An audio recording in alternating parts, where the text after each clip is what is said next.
our drawing. I am going to be on this one right here.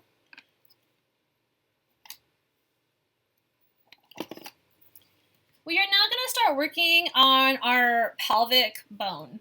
And working on our pelvic bone, it kind of started off as like a basic like heart shape, but now I'm going to start to mold it more into an actual, more realistic shape of a pelvic bone.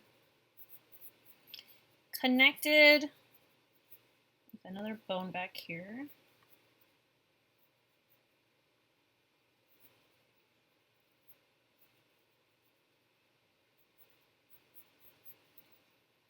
Once again, the easiest thing about all of this is that it is pretty symmetrical.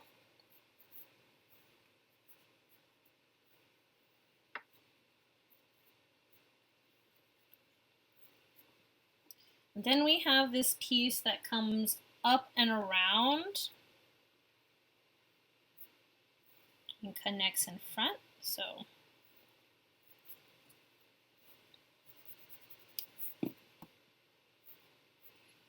right now, you should be following along with this drawing if you're still at this point. If you ventured off past this part of the drawing, awesome. Continue on onto your second skeleton. If not, it's totally fine if you're still here with me and you wanted to take your time just kind of learning this at a slower pace. But you need to have had at least this completed up here, correct? So that way we can get this part done. So this in here is actually a hole, right? Like this, you can like stick your finger through it if you were to see an actual like skeletal system that was just present. This is where we have a lot of our muscles for our glutes and our leg muscles that start to connect to our bodies. And then we have this, this bone down here that kind of loops out and around and attaches back over here. So we're just going to add that. The way it kind of comes outward.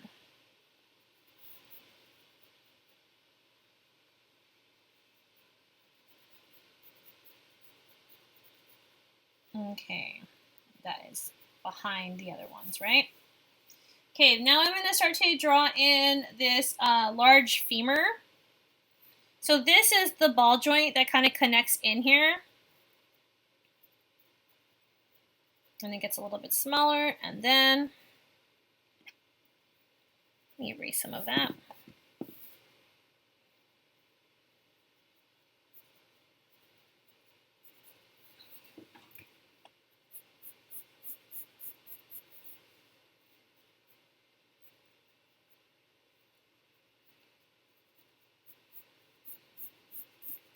And this is the largest bone of our body, by the way.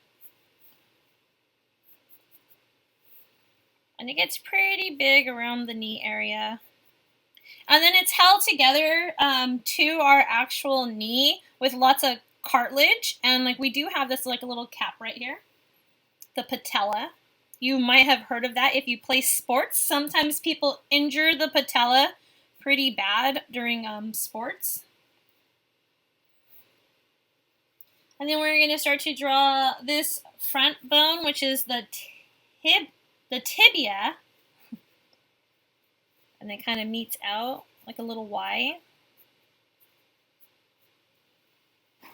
and then comes straight down.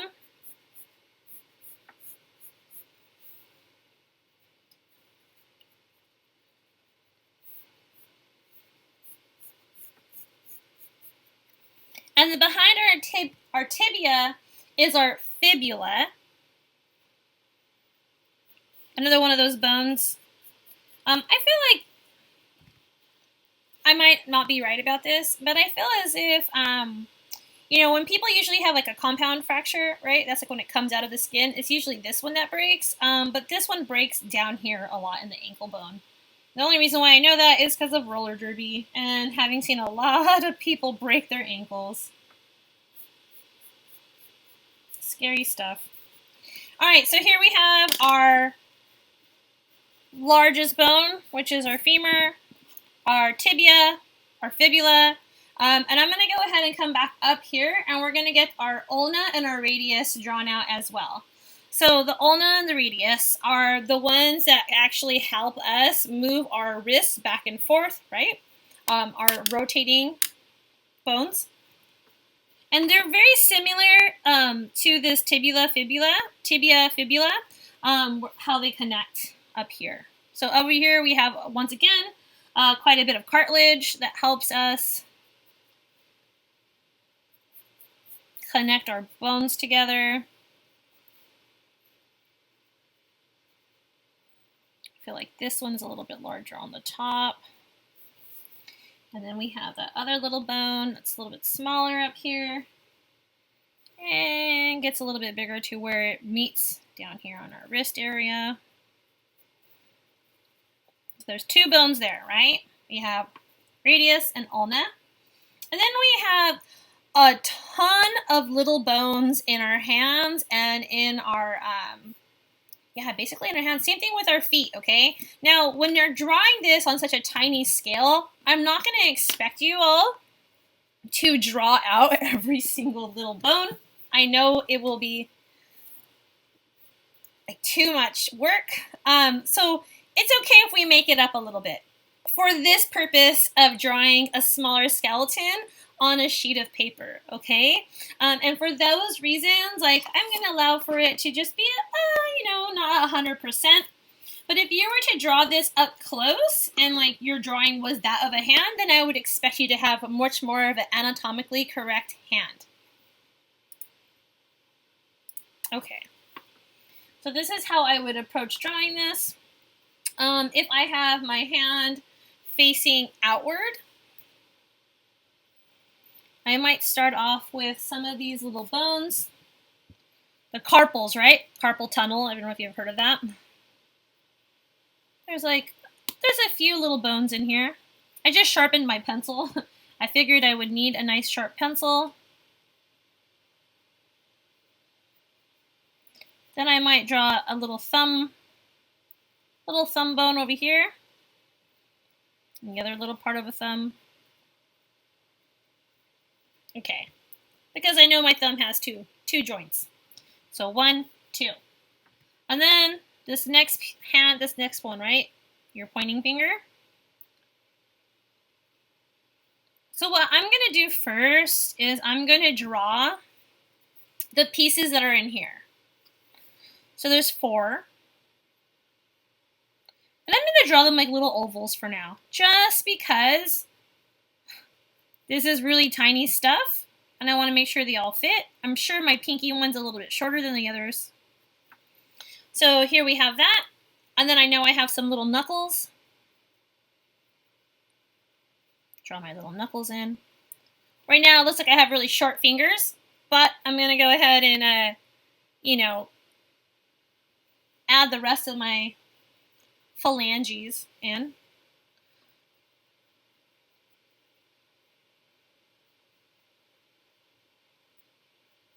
Okay. Then I know, again, we have those little knuckles. And then we have this part, and then that part too. There's quite a bit of bones in our hands, right? For the sake of this, I think I would just keep it right here for right now. It's starting to look a little crazy. But your hands should come down to about the middle of your thigh. Like, that is how long your hands are. Next time you stand up nice and straight, you can actually, put your hands out to your sides and see that your hands come to about the middle of your thigh. And the bones in your hands are very delicate, held together by lots of little pieces of cartilage and other little tiny bones. I feel like it becomes really, really, really complex pretty fast. And the same thing happens with the foot. Let me move some of this stuff out of my way.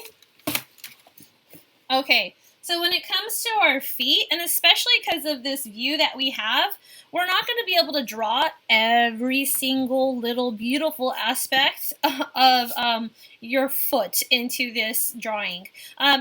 your hand is complex when it comes to bone structure. Your foot is even more complex when it comes to bone structure. There's much more going on down here. And we have a major bone down here called the talus. You know, it's like a really important one. A lot of people have foot pain because of this little guy. And then we have all these, they're called metatarsals and tarsals and phalanges, right? And then back here we have this other piece called the calcaneus. So there's a lot of foot bones that go on, and we're not going to be able to see all of them. So anytime you have a phalange, by the way, that is just the name of these little fingers, right? The little things that move around. So like your toes are also phalanges. And then you have like your carpals in your hands. You have your metacarpals in your feet. So there's a lot, like I said, there's a lot going on. But for the sake of this drawing, we're just going to go ahead and kind of draw out a little bit of it, right? Just a little bit of it. So 1, 2, you should have 5 fingers and toes. This is going to be your larger one because that is where your big toenail is. And then I'm just going to add the little digits. Something like that.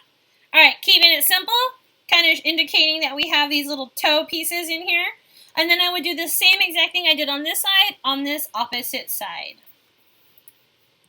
Because it is symmetrical.